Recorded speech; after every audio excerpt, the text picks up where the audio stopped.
Wisconsin families, workers, students, small businesses, and farmers. We got the job done with a major investment from the federal government to be a partner with our state, helping local communities replace dangerous lead service lines and address toxic PFAS chemicals so that we can provide safe drinking and clean water to people across our state and across the country. Now, in the Northland, we know well the impact of extreme weather events destroying our infrastructure. And that's why we work together to make sure that this new law will improve the resiliency of our infrastructure so that we are better prepared for the impacts of climate change and the next severe storm and flooding that it will bring. President Biden understands that keeping the Great Lakes clean and healthy is important to our economy and our way of life in Wisconsin. And that is why, yes, and that is why he recently announced $1 billion of funding from the Bipartisan Infrastructure Law to make sure our Great Lakes are protected and preserved for generations to come.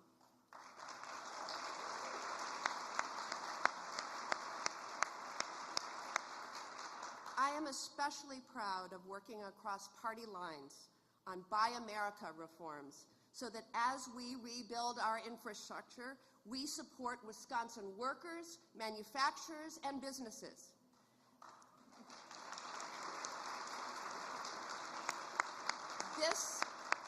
This will help us build and strengthen our Made in America economy so that our supply chains are housed here at home rather than outsourced abroad. I am proud to stand with President Biden and stand with him on the side of delivering results that will help build a stronger economy and make a difference in the lives of working Wisconsin families. And I'm also proud to stand with two incredible senators that I get to work with every day. And I'm going to turn the podium over to Senator Tina Smith. Yay. Thank you. Good afternoon, everyone. Thank you so much, Senator Baldwin. So last night at the State of the Union, President Biden brought the country together as we all stood in solidarity with the heroic people of Ukraine. And today it is great to be here with all of you in the Twin Ports of Duluth and Superior to see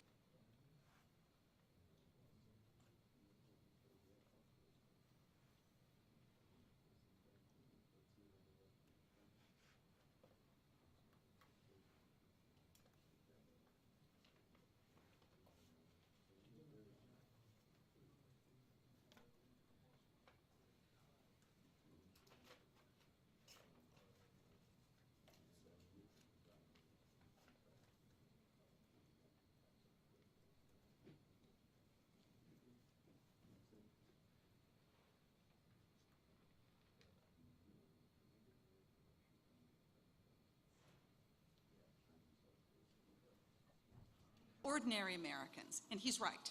But it is also thanks to his relentless focus on building an America that works for everyone. That is what we are here to talk about today. This is what the Infrastructure and Jobs Act is all about. Finally, improving the roads and bridges like the Blatnick Bridge that we drove over from Duluth to Superior, connecting our two communities. Improving ports like Duluth and locks and dams like we see with the Sioux locks, which we need so that our port and our economy works in the North Country. Cleaning up drinking water by getting rid of old lead pipes. And cleaning up and restoring our most precious waters, like Lake Superior and the St. Louis River. The ancestral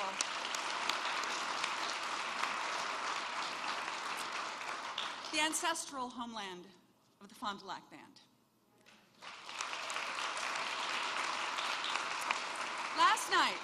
Last night, President Biden spoke with a clear eye about the challenges that we face as a country, but with great optimism about the courage and resilience and character of the American people. Coming from Minnesota and knowing a little bit about the people of Duluth and northern Minnesota, and also northern Wisconsin too, I think he is absolutely right. And Mr. President, we are ready to make it and build it in Minnesota and Wisconsin.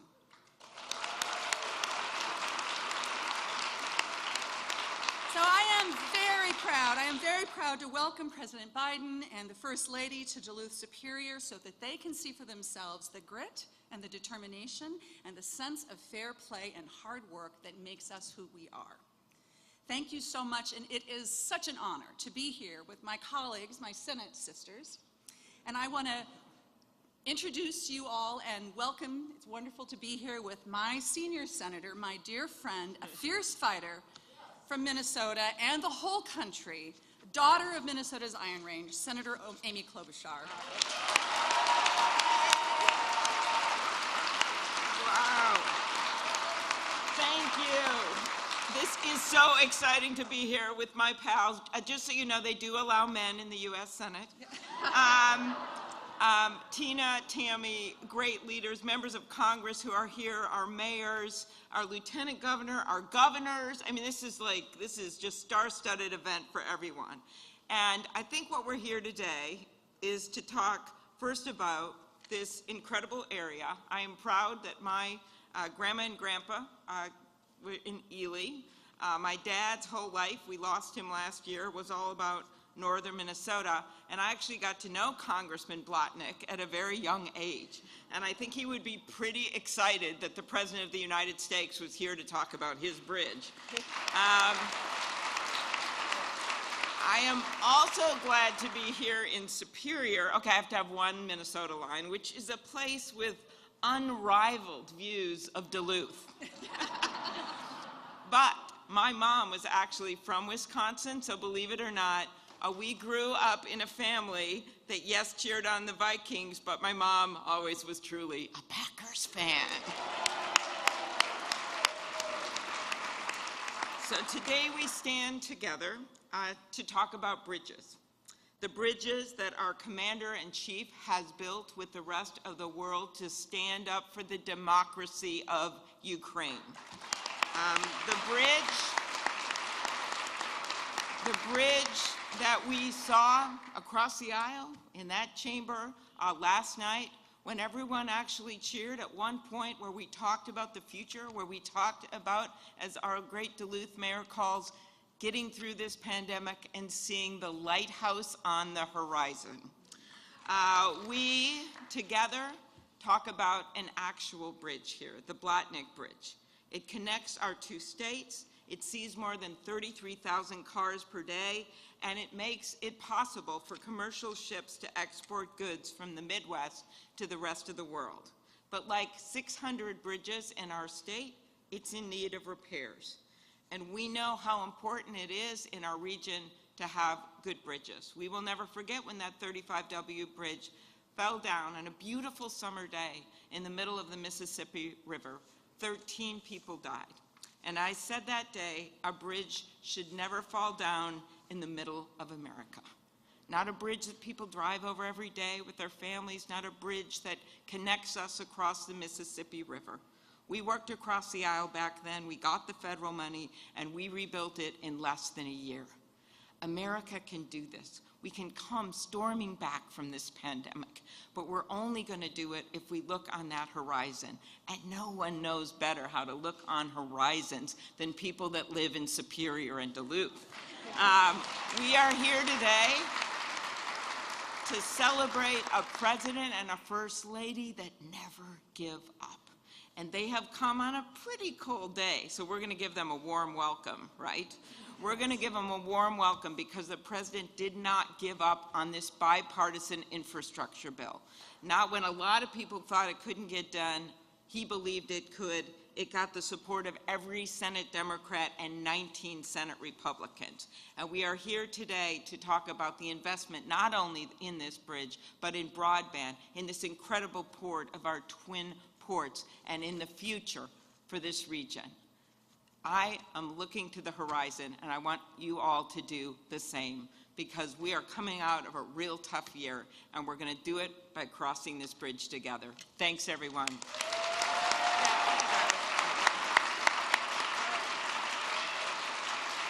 Please welcome Governor Tony Evers and Governor Tim Walz.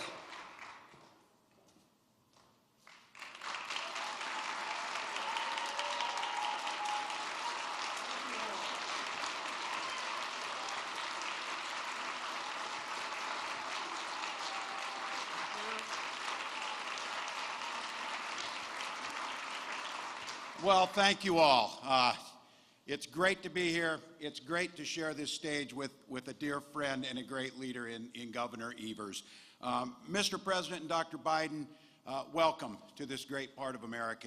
And to the President, thank you for the words last night. I think it's been a long time since we've seen a hopeful, kind, unifying message come at that speech, and it couldn't have came at a better time.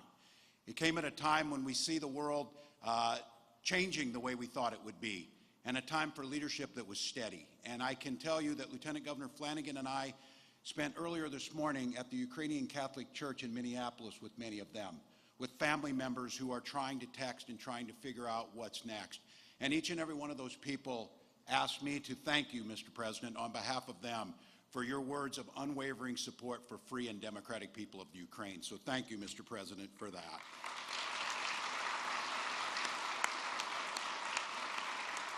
To our senators and to our members of Congress, as a governor and as all of the governors would tell you, thank you, thank you, thank you for the bipartisan infrastructure bill.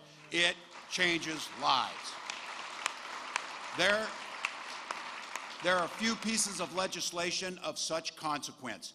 The hundreds of bridges in Minnesota and Wisconsin, the thousands of miles of roads, the broadband infrastructure, the cleaning up and the protection of our Great Lakes and our environment, a movement towards a clean energy economy so our children can go to school on zero-emission buses, so our buildings are continuing to reduce our carbon footprint, and this part of the country is continuing to lead. That's what the bipartisan infrastructure bill means. That's what it means for each and every one of us, but it's about future generations. I had the privilege of serving for 12 years in Congress, and I had the privilege of serving on the Transportation Committee. And I'm going to use a point of personal privilege at this time. I can guarantee you one person who's not with us who would have been the happiest person you'd ever seen was Chairman Jim Oberstar from the great state. No one. And he talked about building something lasting. He talked about building something for our children. He talked about the vision that we needed.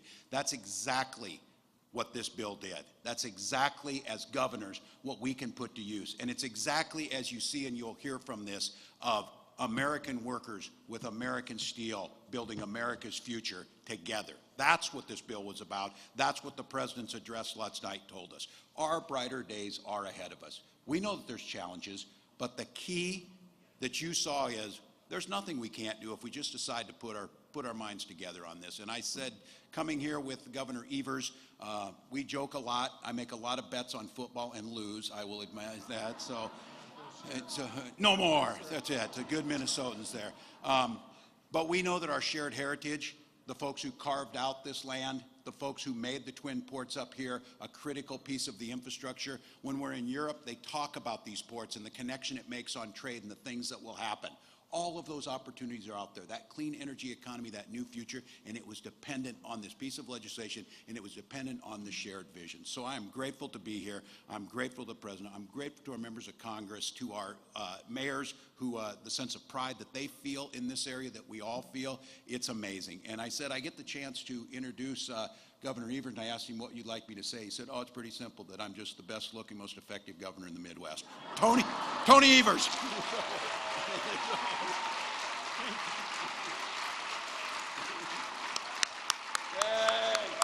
Thank you. Good afternoon, Wisconsin. Good afternoon, Wisconsin. I am. And humble. And humble. Damn humble. It's great to be back in Superior, and I'm proud to welcome President Biden, First Lady Joe Biden, Governor Walz, First Lady Gwen Walz to UW Superior campus. What a place. And welcome to Wisconsin, folks.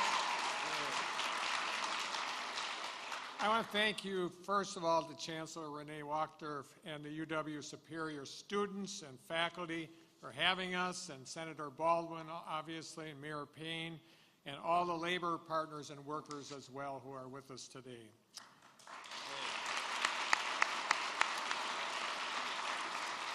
You know, it's clear from the President's speech last night that he's committed to building an economy that works for everyone. And guess what? Investing in our infrastructure is at the heart of that.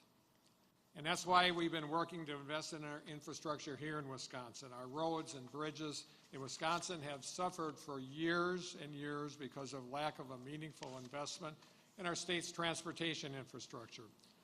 But when I ran for governor, I ran on the promise that we're going to fix the damn roads. Yay! Yay!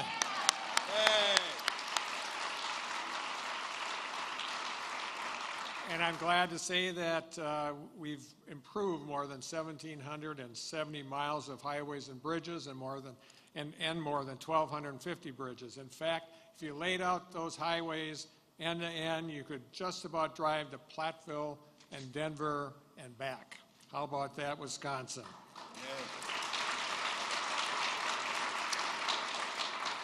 And we are also able to keep all 375 transportation projects on track during the 2020 construction season, which meant that we were able to receive $105 million in federally redistributed highway dollars from other states. Yeah. To invest back in our infrastructure, and thanks to those other states, I know Minnesota used theirs up, so it wasn't Minnesota. Keeping these projects on track were not only important about improving our roads, but ensuring people are able to keep working, and businesses were able to stay afloat, and folks were able to provide for themselves and their families. And that right there is the crux of this issue. By investing in infrastructure, we're not just investing in safer and more sustainable roads and bridges. We're investing in a stronger and more resilient economy and in jobs and small businesses and communities. It's the connecting dot. We're headed in the right direction, but we have far more to do, and we're going to need help from the federal government to do that. Thankfully, help is on the way. With this bipartisan infrastructure law, there are several $1 billion coming our way to build on the progress that we made in fixing our roads and highways. This is once-in-a-generation investment, folks, and we are hoping to put that investment to good use with projects like reconstructing the Blotnick Bridge. This bridge is one of only 2 connections between Duluth and Superior, and more than 30,000 vehicles cross that every single day. But 60 years of exposure to the elements have led to corrosion and damage. And since 2018, the bridge has been required to be refixed every 4 years and have annual inspections. And without significant additional funding, the bridge will continue to decay and eventually be closed. Thankfully, the federal bipartisan infrastructure law is providing at least $225 million to each of the states for bridge replacement and rehabilitation projects, and will be able to compete for the bridge investment program for larger projects. And after today, Governor Walz and I had a chance to talk to the President about this project, and I hope the President might be able to put in a good word for us.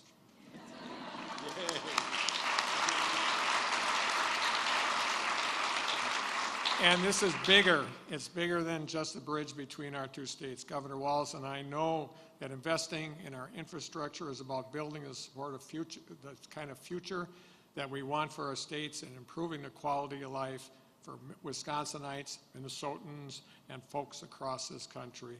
Look forward to continuing this partnership between our states and the Biden administration as we work to build on that future. So again, thank you, President Biden. Thank you, leaders from Washington that came to be with us today. And thank you all for being here. Welcome.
Ladies and gentlemen, please welcome the President of the United States, Joe Biden, accompanied by the First Lady of the United States, Dr. Jill Biden, and Vice President of the International Union of Painters and Allied Trades, Local 106, Gordon Smith.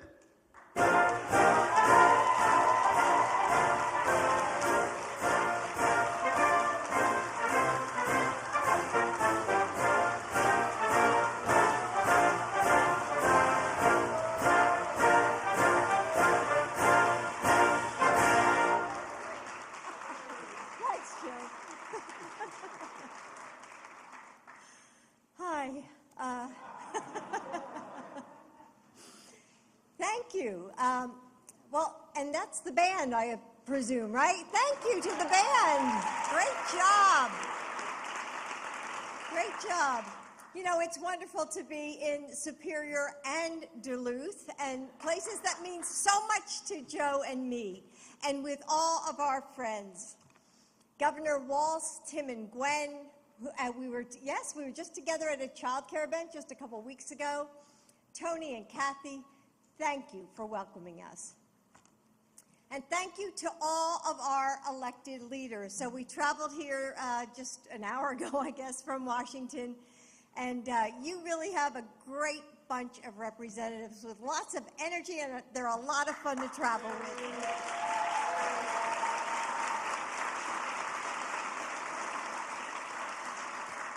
On another cold winter morning, you know, much like today, I held our family Bible and watched my husband take the oath of office. In that moment, he was the man I fell in love with so many years ago, a father of... Okay, all right. I guess I don't tell him enough. A father of two boys standing in the wreckage of unthinkable loss, who stitched a broken family together with grit and grace. He was the man who took the train home to Delaware every night because he knew that showing up for the smallest moments can sometimes mean the most. He was the senator who learned that, you know, to get up when he got knocked down and fight even harder for what he knows is right. The vice president, whose steadfast counsel helped guide our country through many storms. That day, he was Joe. And then, suddenly, he became something else, too. The President of the United States.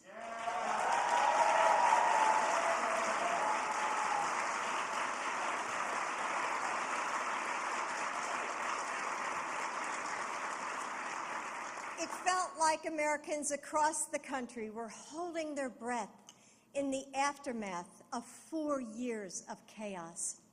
But as Joe stood there, shoulders back, eyes shining with fierce optimism, I could see his determination to bring us together, to lead us forward to a better America. And every day since, he has worked to do just that. Millions of families have been able to send their children back to school and find jobs and catch up on bills.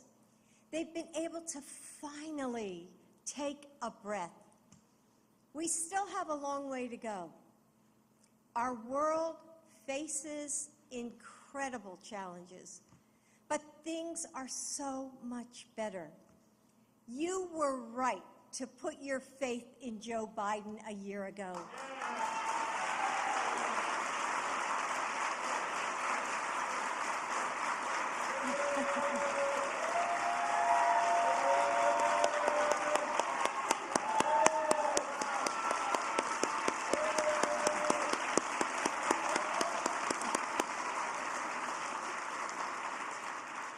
Because in the face of uncertainty, he is unshakable. Despite deep divides at home and abroad, he knows how to bring people together, how to rally the world when tyrants reach for power. He never loses sight of what this is all about, the people he serves. When Joe goes to bed at night and when he wakes up in the morning, all he thinks about is how to make life better for you and your family. It's just who he is. It's who he's always been. He will never stop working for you. He will never stop fighting for you. Thank you.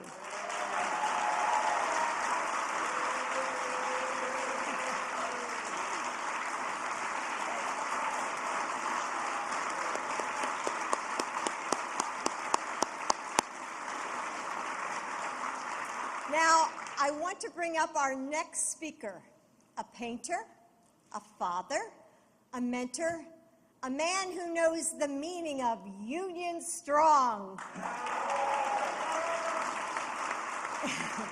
He's worked hard to help make this area a better place to live, and we're happy to have him with us today, Gordon Smith.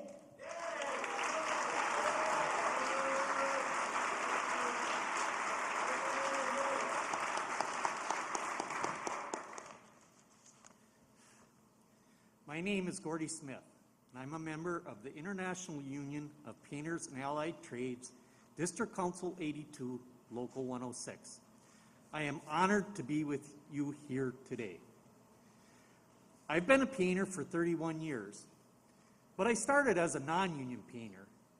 I became a member of the IUPAT when our shop was organized in the early 1990s. I was younger at the time and didn't understand unions, but taking that action really made my life better for me and my family.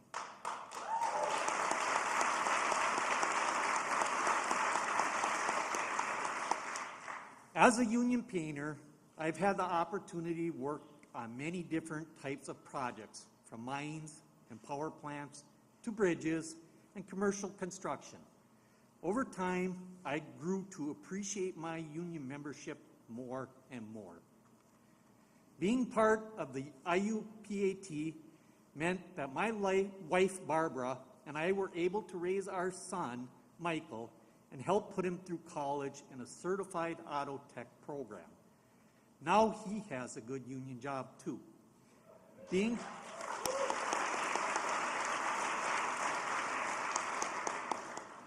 part of the IUPAT has given me not only just a job, but a career. Every worker, even you, can have the same opportunity I've had. For many years, those of us in the building and construction trades have heard the promise of massive infrastructure investment, but those promises were never kept. President Joe Biden and his team have finally delivered on that promise.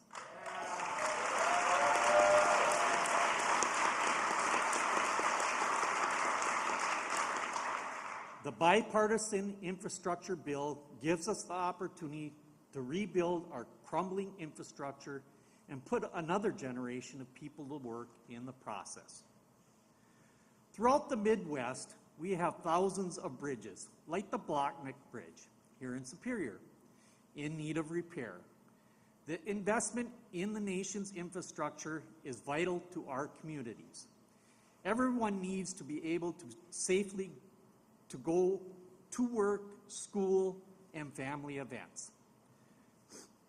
I'm proud that here and across the country, my sisters and brothers are at work coating these bridges, and it's not just to make them look good, it's to keep them strong, safe, and protected from corrosion. One of my favorite things about being part of the Painters Union is the opportunity to mentor younger brothers and sisters who are serving their apprenticeship. I get to teach them skills and pass a trade that they can take pride in and will provide for their families. The resources that will come into Wisconsin to rebuild public facilities and transportation infrastructure will provide stable careers for the next generation of Northland IUPAT members, and you can join us. I'm not someone who often gets up in front of people to share a piece of my story, so I certainly never thought one day I'd share the stage with the president.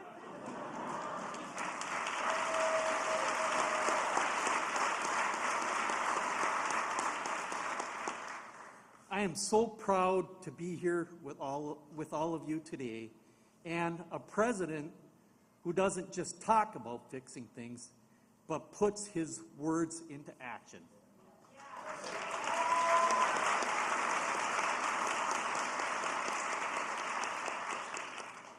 Ladies and gentlemen, it is my honor to introduce the President of the United States, Joe Biden.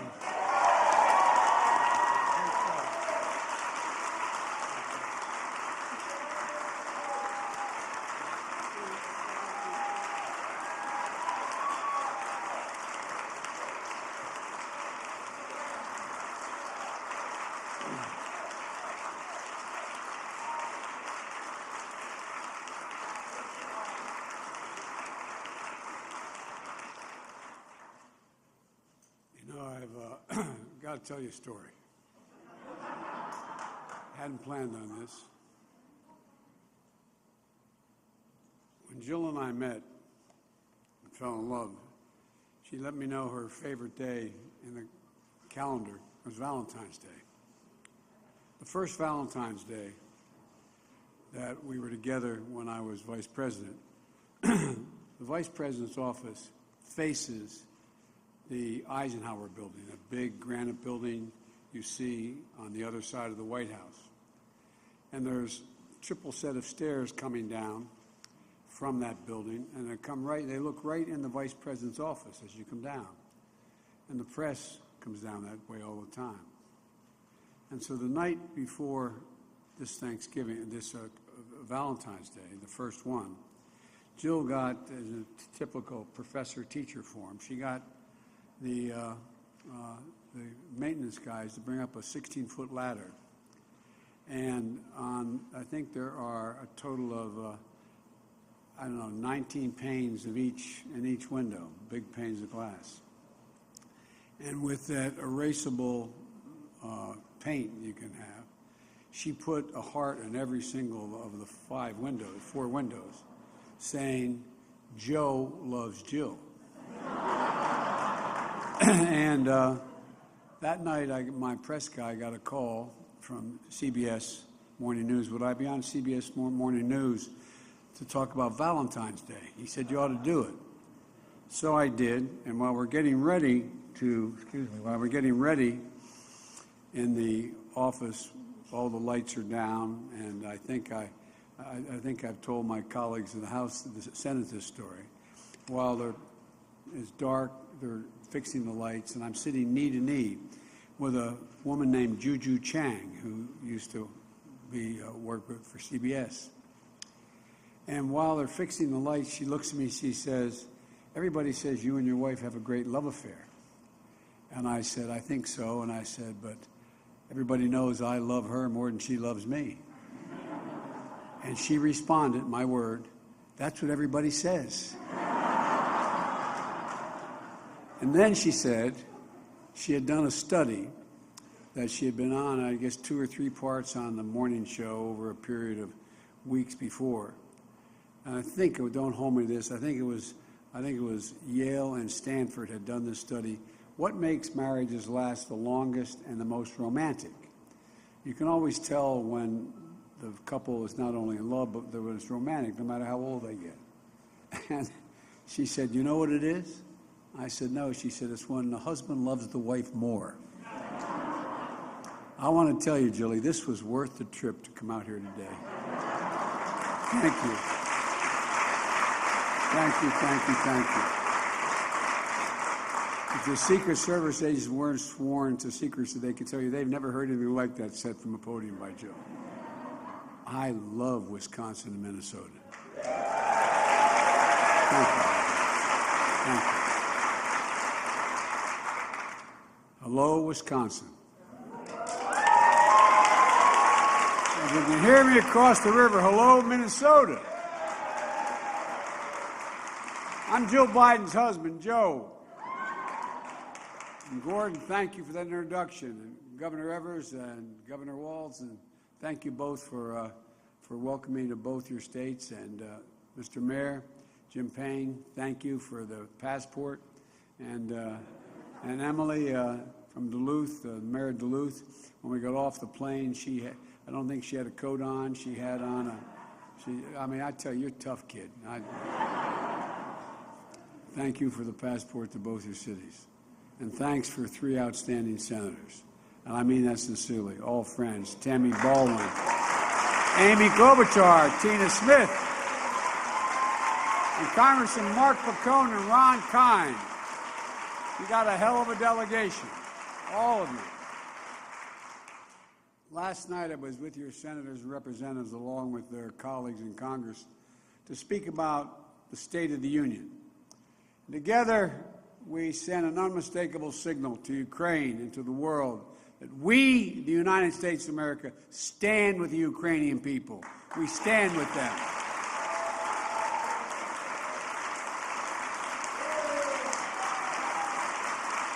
And Vladimir Putin's latest attack on Ukraine is premeditated and unprovoked. He's rejected repeated efforts at diplomacy. He thought the West and NATO wouldn't respond. He thought they could divide us at home, but he was wrong. We were ready. We sent countless hours unifying the European allies. We countered Russia's lies and truth. We countered them by letting them know what was being planned. And now the free world is holding him accountable. Putin is now isolated from the world more than ever and will continue to aid the Ukrainian people as they defend their country and help ease their suffering in the process. When history of this era is written, Ukraine will have left Russia weaker and the rest of the world stronger. Folks,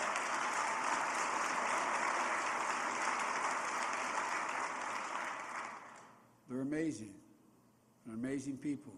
You see those scenes. I've been to Ukraine. I've spoken to the Rada. I've spent much time there over the years. They're amazing people. And we're growing stronger at home as well.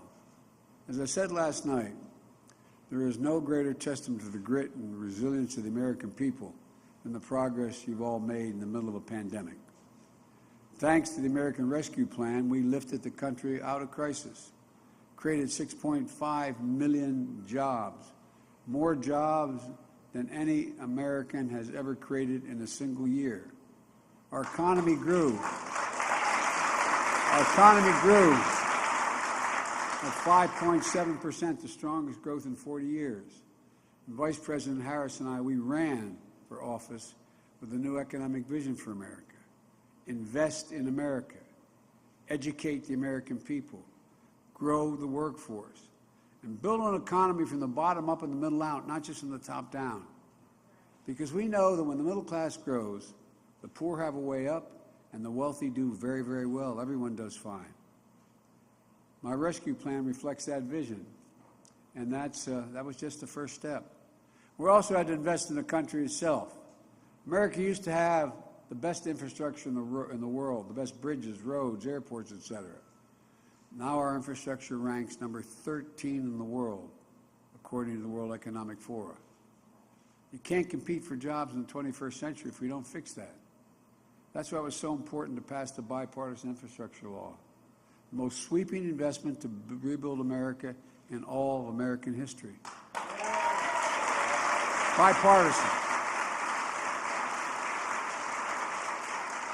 And I want to thank your senators and representatives here today for helping lead that charge, and that was literally what they did, lead the charge. When I signed that infrastructure law 100 days ago, we already had the ground run. We hit the ground running, announcing $100 billion in new investments to create jobs for millions of Americans, modernizing our roads, our airports, our ports, our waterways. And we'll do it all to withstand the devastating effects of climate and to promote environmental justice in the process. You know, we're building a national network of 500,000 electric vehicle charging stations so Americans can own electric cars, reduce pollution, and lead the way to a clean energy future. We're going to replace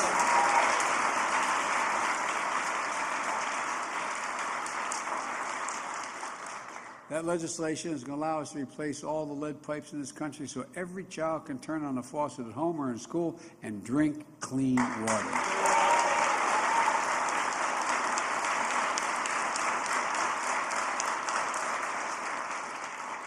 In the days of having to pull your child up outside of a McDonald's to do their homework because there's no internet in your home and no internet in your region ended. We provide affordable high-speed internet to every American, urban, rural, suburban, tribal.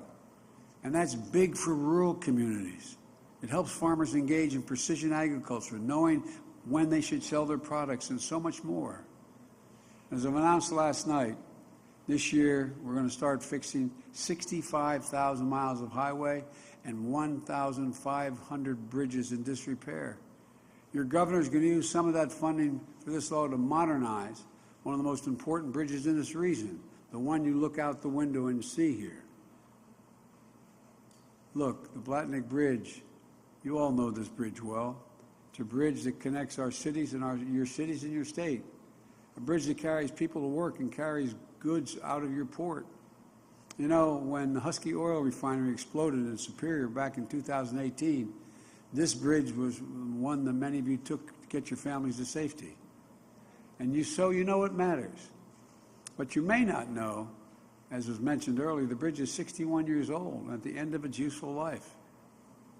The corrosion over the years has lowered the weight it can sustain and safely handle. And by the way, I wasn't long ago, you may have seen in all the news clips, I was in Pittsburgh. I arrived in Pittsburgh a little early, but thank God we arrived when we did, because just 2 hours earlier, a bridge that is as high off the ground as this bridge collapsed completely. You should have seen it. It was astounding to look at, for the same reasons this bridge is in trouble. And guess what? Thank God there were only a few vehicles on the bridge. No one was killed. You should have seen it. It was astounding how no one died.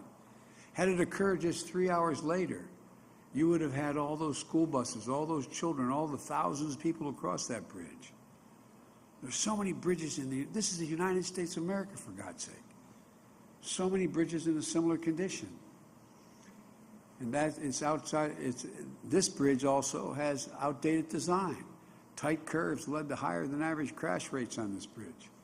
The bridge isn't alone. There are 979 bridges in Wisconsin, 661 bridges in Minnesota in poor condition, along with nearly 7,000 miles of highway between your two states that need repair. And now, after years of talking about infrastructure, we're finally getting it done. And by the way, instead of Infrastructure Week, we're going to have an Infrastructure Decade.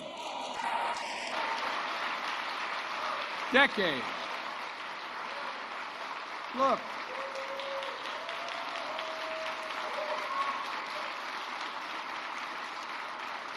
Back in January, I announced the largest investment in our bridges in American history, a total of $40 billion in funding for bridge improvement. $40 billion, including $12.5 billion to fix the most economically significant bridges in this country, like the Blatnick Bridge. And on top of that, over the next 5 years, based on formula funding, the bipartisan infrastructure law will provide Minnesota an estimated $5.4 billion and Wisconsin $5.4 billion for highways and bridges. We sure don't want you to miss any of the Vikings-Packer games. Oh, man, you guys talk to one another? Well, we don't much in Philadelphia and Pittsburgh, but that's a different story. In addition, even more funding is available to the states through competitive programs. So I believe your governor are going to put their heads together and secure the funding they need to finally get this done. putting hard-working Americans on the job, rebuilding this bridge with U.S. steel, keeping commerce flowing freely, and keeping families in Superior and Duluth safer and better connected. But this legislation is about much more than the bridge, or the bridges. It's about opportunity. Opportunity across the region and across the country. Investing in your port, your airports, and more. This isn't just about bridges and highways. It goes much beyond that. And I'm here at the intersection of all of these things. Your airport, your ports, the river, the lake, the bridges, the highways. It's also about the historic investments we're making in the Great Lakes. I don't have to tell anyone here. I went to school and I grew up on one, not grew up, but I lifeguarded on one of the Great Lakes out in Syracuse, New York. The Great Lakes provide drinking water for 41 million people. They support more than 1.3 million jobs. And 2 weeks ago, I visited Lorain, Ohio, and I announced an investment, something we've been promising a long time, all the places that have to be repaired, both in Canada and in the United States. But I announced $1 billion from the Bipartisan Infrastructure Law, accelerating cleanup of sites where polluted waters and wastewater treatments have given the Great Lakes and put them at great risk, including the St. Louis River, which flows between your states. One study found that for every dollar spent in cleaning up the Great Lakes, we generate $3 to $4 in economic benefit. It's a good investment. And it's badly, there's more fresh water in these lakes than any other single place in the whole world. Folks,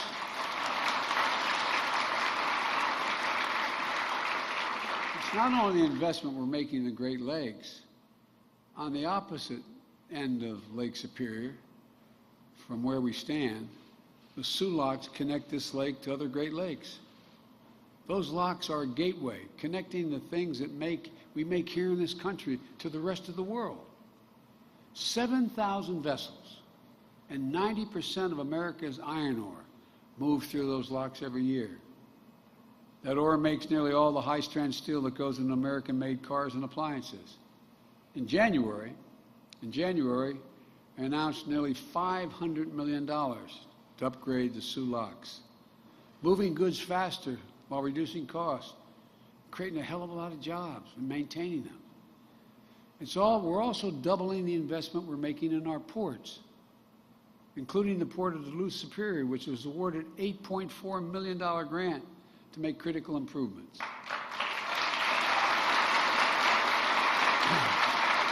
Along with a $12 million investment for the Army Corps of Engineers to reconstruct the dock wall, the vessel yard, and the Duluth Harbor Basin. Look, these investments will help fortify our port while strengthening the local economy. When we use taxpayers' dollars to build America, we buy American.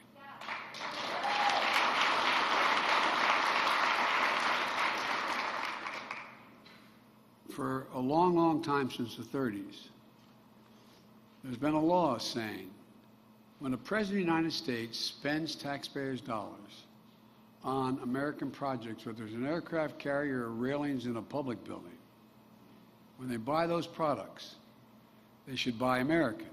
But there's been an exception in the law up to now. It says that if, in fact, the product is not immediately available in the United States, they can buy it abroad. The federal government spends about $600 billion a year to keep this country safe and secure. And that law has been on the books, as I said, for almost a century. Taxpayers' dollars. But guess what? In my administration, the entirety of it, from beginning to end, has to be built and made in America to be used. Not a joke. We're actually doing it. We will buy American and make sure everything from the deck of an aircraft carrier to steel on the bridge is made in America. Look around the country. American manufacturing is coming back. Once again, we're seeing the pride that comes with stamping products made in America. Companies are choosing to build their new factories here, when just a few years ago they would have built abroad. Ohio Senator Sherrod Brown, as my Senate colleagues will tell you, he had a great saying when we announced what was happening in Ohio, I should say. He said, "It's time to bury the label Rust Belt." Well, that's what we're doing. As I said last night, Intel is building a $20 billion semiconductor megasite just outside of Columbus, Ohio. Up to 8 state-of-the-art factories in one place. And by the way, the people who are going to be working in those factories, you know what he told me their average pay is going to be? $135,000 a year. 10,000 jobs, and most of them union jobs.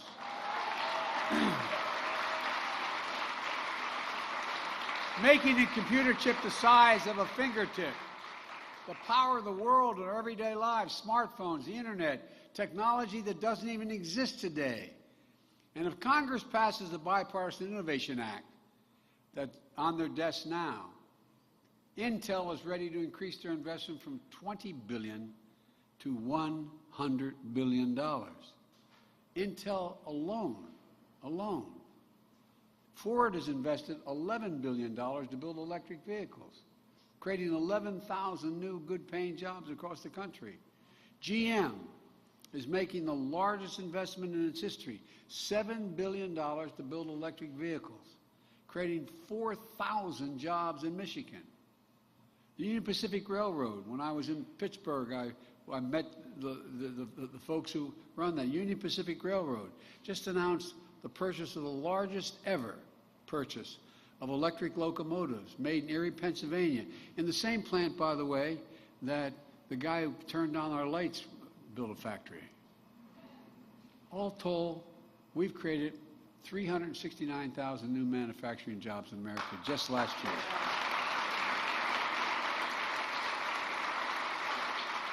Don't tell me we can't be a manufacturing center again. We can.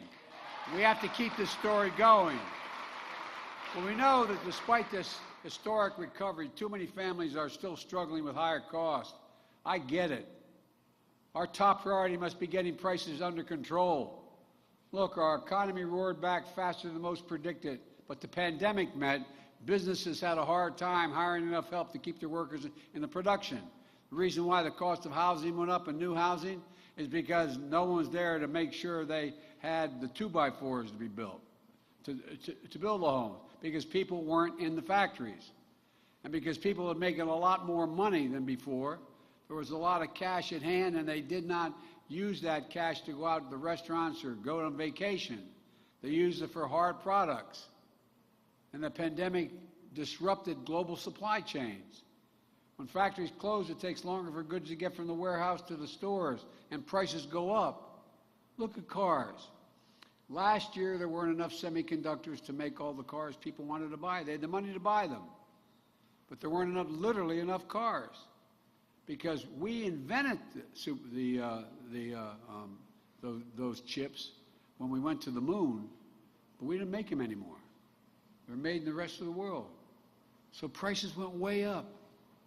1/3 of the reason for inflation was the cost of these additional cost of automobiles. So we have a choice. One way to fight inflation is to drive down wages and make Americans poorer. I have a better way to fight inflation. Lower your cost, not your wages.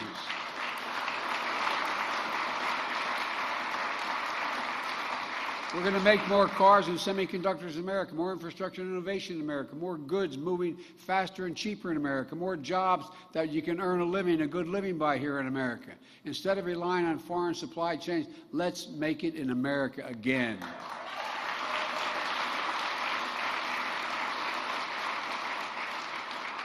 There's a lot more to my plan to lower costs and lower the deficit. By the way, we're going to lower the deficit by $1 trillion this year.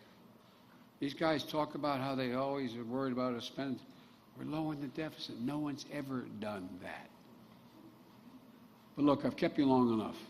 There's a lot more I'm inclined to say, and I don't want to get going. I don't want to get wound up here. But let me close with this. Look, I am truly more optimistic about America today than I've ever been. I really mean it. We're on a path to win the economic competition of the 21st century that we face with the rest of the world. I told Xi Jinping, who I'm told I've met with more than any other world leader, that it's never been a good bet to bet against the American people. Never. Given half a chance, they've never, ever, ever, ever let the country down. We're the only nation that has always turned every crisis we've faced into an opportunity. No other nation you can name has gone through a terrible circumstance and come out at the other end worse off than they were before the circumstance occurred. We're stronger today than we were a year ago. And we're going to be stronger a year from now than we are today. So let's keep building. Let's continue to give families a fighting chance. And let's meet this moment together. Folks, one last thing I'd like to say to you. The other reason why I'm so optimistic is because of the younger generation. You know, we are a country that is very diverse. And for the longest time, and we still have some serious resistance to diversity in this country. But guess what? The younger generation doesn't feel that. The generation that goes to this university, the generation that's in high school and up through age 30, look at them. Look at how they interact with one another. They make no distinctions based on race. They make no distinctions based on gender. Think of what's happening. One of the things that I'm confident about is they are together, and they want the nation to be together. And one of the things I promised I would do, and I've gotten criticized for it, but I'll just flat out admit it, and I'm not going to stop. My administration is going to look like America. Look like America.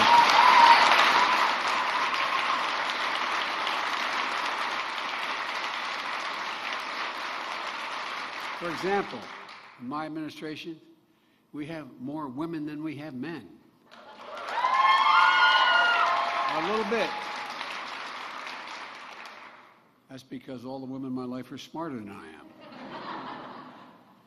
We also have the greatest diversity we've ever had. Look, folks, there truly is nothing beyond our capacity. There really isn't. We're the most unique nation in the history of the world, and that we're the only nation built on an idea, not geography, not built on the notion of race or religion or ethnicity. None of that fits the description of the United States. Built on an idea that we hold these truths to be self-evident, that all women and men are created equal, endowed by their Creator with certain inalienable rights, life, liberty, the pursuit of happiness. We've never lived up to it. We've never walked away from it. And every generation has moved that dial closer and closer and closer. And we badly need it now in a world that is so close. Look, folks, your kids are going to see more change in the next 10 years than we've seen in the last 50 because of the changes in technology and so much more. We've got to be ready. America's always been ahead of the curve because we do hold these truths to be self-evident. Again, we're not perfect, we're not even close, but we never have walked away. And Vladimir Putin was counting on being able to split up the United States. Look, how would you feel if you saw crowds storm and break down the doors of the British Parliament, kill 5 cops, injure 145, or the German Bundestag, or the Italian Parliament? I think you'd wonder. Well, that's what the rest of the world saw. It's not who we are. And now we're proving, under pressure, that we are not that country. were united. And folks, that's how we were able to make sure we kept Europe united and the free world united. A vote in the United Nations to condemn Putin. 141 countries voted to do that in the UN General Assembly. Several abstained. China abstained. Didn't vote with them, but abstained. India abstained. 7 countries abstained, I think it was the number. They're alone. And they did what they did, in my view. He did what he did because he thought he could split NATO, split Europe, and split the United States. We're going to demonstrate to the whole world, no one can split this country. Thank you all so very much. Thank you.